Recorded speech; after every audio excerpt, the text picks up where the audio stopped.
नमस्कार, हमारा नाम है समरीन और आपने देखना शुरू कर दिया है खबर अनफिल्टर्ड। तो आइए फिर बिना देरी के सीधी बातचीत छात्र नेता दिलीप से करते हैं। दिलीप, आपका हमने एक वीडियो देखा जिस वीडियो में आप फूट फूट कर रो रहे थे। क्या हो गया है कि मजबूत दिलीप के भी आंखों में आंसू आ गए? नहीं, हम अभी भी मजबूत ही हैं, लेकिन हमारे अंदर भी तो दिल है, पत्थर नहीं है। लेकिन हमको बुरा इसलिए लगा कि 2 रात हम देखे, परसों देखे, रात भर कल भी देखे। तो कल आधी रात का ये वीडियो होगा। कुछ मीडिया के लोग थे, उन्होंने सवाल कर दिया, उस पर मेरे आंखों से आंसू आ गए कि 11 साल से हम लड़ रहे हैं और लाखों लोग नौकरी में गए। आज बीपीएससी से बहाली हो रही शिक्षकों की, तो इकलौता पूरे बिहार में दिलीप कुमार है जो ये मांग नीतीश कुमार से करता था कि शिक्षकों की बहाली या तो बीपीएससी से करिए या कोई भर्ती आयोग बनाकर करिए, नियोजन निकाय से नहीं होनी चाहिए। और बीपीएससी टीआरई 1, 2, 3 से 2.5 लाख लगभग टीचर बहाल हुए। बीएसएससी के थ्रू हजारों लोग गए। बीपीएससी सिविल सेवा से कई अधिकारी बने, डीएसपी तक बने। मतलब 5 से 10 लाख कह सकते हैं 11 साल में नौकरी में गए हमारे आंदोलन से। लेकिन जब भी आंदोलन करते हैं, कोई जॉब बुलाने होता है कि एक बार फोन करके हाल चाल भी पूछ ले। पैसा से मदद करना तो दूर की बात है, कोई हाल चाल भी नहीं पूछता है। कुछ जिनकी आवाज आपने उठाई है, जिनकी नौकरी में मांग जाने के बाद भूल जाते हैं, नौकरी में जाने के बाद भूल जाते हैं, ये सही बात है। और इसीलिए हम हमेशा 1 दिवसीय आंदोलन करते थे कि 1 दिवसीय भूखे प्यासे कर लो। बिल्कुल, आप पर यह आरोप भी लगता है कि हमेशा आप 1 दिवसीय। इसीलिए हम करते थे क्योंकि हमारे पास पैसा नहीं होता है और हम जानते हैं जब बैठ के आंदोलन करेंगे तो उसमें खर्चा ज़्यादा होगा। अब स्टूडेंट का पैसा चाहिए, सारा व्यवस्था चाहिए। अब 1 दिवसीय में क्या है, स्टूडेंट अपना खर्चा से आए, अपना पानी उनी पिए, आंदोलन 2-3 घंटा में समाप्त हो जाता था। लेकिन इस तरह से लगातार वाला हम किए तो हमको झेलना पड़ा। हम परसों रात में देखे, कल भी देखे, जो अभ्यर्थी यहाँ पे 35-40 अभ्यर्थी रात में रुकते हैं। अगर खाने की व्यवस्था हो जाती तो यहाँ 200, 300, 500 स्टूडेंट भी रुकेंगे, लेकिन खाने की व्यवस्था नहीं होती है, इसलिए और लोग चले जाते हैं। कोई 2 रोटी, कोई 1 रोटी खा के रह रहा है, कोई 3 रोटी खा के रह रहा है, किसी को देते देते सब्जी खत्म हो गया। ऐसा भी हो रहा है, ऐसा भी हो गया। और पैसा नहीं हम लोग के पास। ऐसी नौबत आ गई थी और ये चीज़ देखकर मेरा कलेजा फट गया कि हमारे सामने कोई अभ्यर्थी भूखा सो रहा है, तो ये हमसे बर्दाश्त नहीं हुआ। और यही वजह है कि हमें बहुत बुरा लगा और हमने जो सच्चाई थी वो बोल दिया। अभी भी भावुक हो रहे हैं। हमारे आंदोलन से इतने लोग नौकरी में गए, किसी को तो करना चाहिए ना कि थोड़ा मदद कर दे।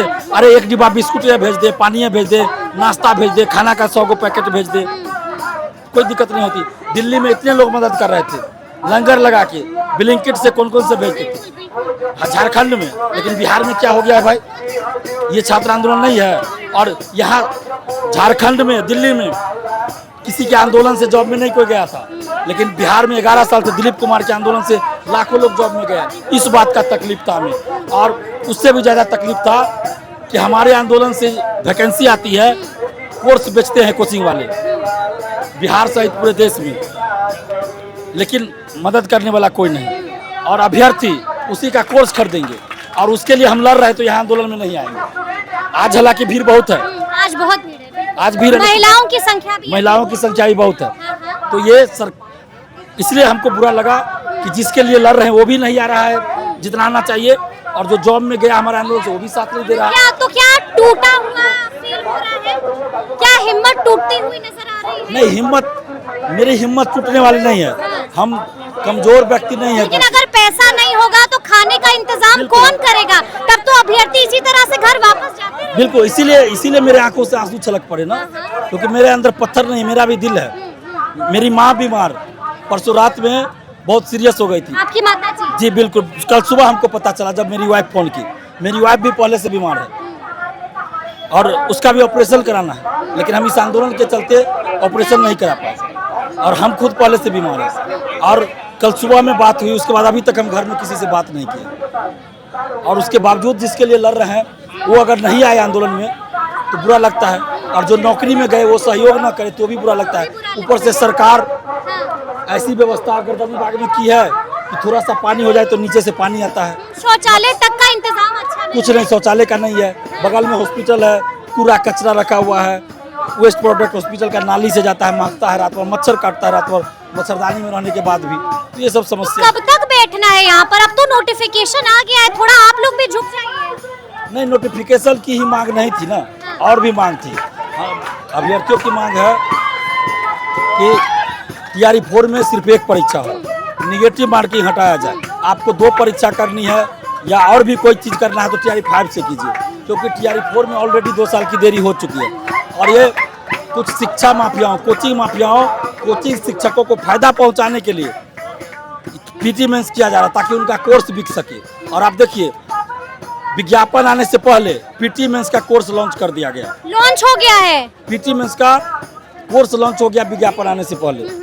तो ये क्या दर्शाता है कि इसका मतलब यहाँ लोग एकल परीक्षा की मांग करने के लिए बैठल हैं, आप कोर्स लॉन्च कर रहे हैं, तो आप कितने छात्र हितैषी है, कितने छात्र हितैषी है। तो क्या उनकी भी पोल पट्टी खोलिएगा आने वाले दिनों में? बिल्कुल खोलेंगे, सबका खोलेंगे। और जो भी शिक्षक रियल में, वास्तव में छात्रों के हितैषी हैं, बिल्कुल आपका साथ देना चाह रहे हैं तो साथ वो दे, क्या करें?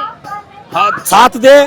जब तक आंदोलन चल रहा है कोचिंग बंद कर दे, कोचिंग बंद कर दीजिए। बिल्कुल कोचिंग क्लास बंद कर दीजिए, ऑनलाइन ऑफलाइन सभी कोर्स बेचना बंद कर दीजिए। आप 10 दिन नहीं चलाएगा तो क्या होगा? इसी अभ्यर्थी की वजह से आपका चल रहा है ना कोचिंग, तो बंद कर दीजिए।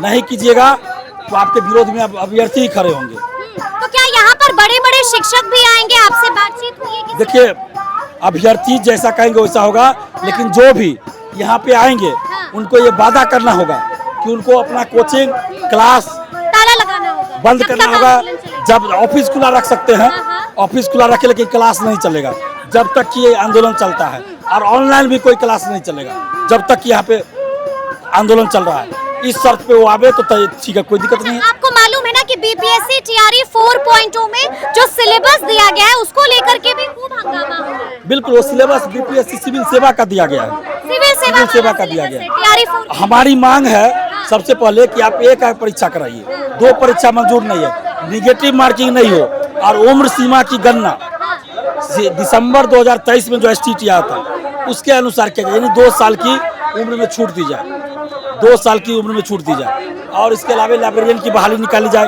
18 वर्षों से बिहार में लाइब्रेरियन की बहाली नहीं आई है, और यही कोर्स बेचने का धंधा चल रहा है। तो 18 वर्षों से लाइब्रेरियन की बहाली नहीं आई। लाइब्रेरियन की बहाली आए, BSSC से संविदा वेटेज हटाया जाए, BSSC का एग्जाम डेट घोषित हो, ऑफलाइन परीक्षा हो। 3 साल हो गया। आपने सुना, बीते दिन शिक्षा मंत्री ने साफ साफ कहा कि छात्र नेता तो हमसे मिलने ही नहीं आए और जाकर आंदोलन कर रहे हैं। फोन डिटेल दिखा दे क्या? जब से हम जेल से निकले हैं ठीक है, कई बार, बल्कि सप्ताह में कह लीजिए 1 बार जरूर 2 बार फोन किए हैं सम्राट शिक्षा चौधरी जी को, मंत्री सम्राट चौधरी जी को भी और शिक्षा मंत्री जी को भी, लेकिन किसी ने हमें टाइम नहीं दिया। आपने प्रयास किया था वाकई में? बिल्कुल सबूत भी है आपके पास? बिल्कुल सबूत है, मेरे फोन में डिटेल निकल जाएगा, जो कॉल हमने व्हाट्सएप पे मैसेज भी किया है। तो हम लोगों की मांगे ये सारी है। दरोगा 1799 में धांधली हुई है, उसकी जांच हो।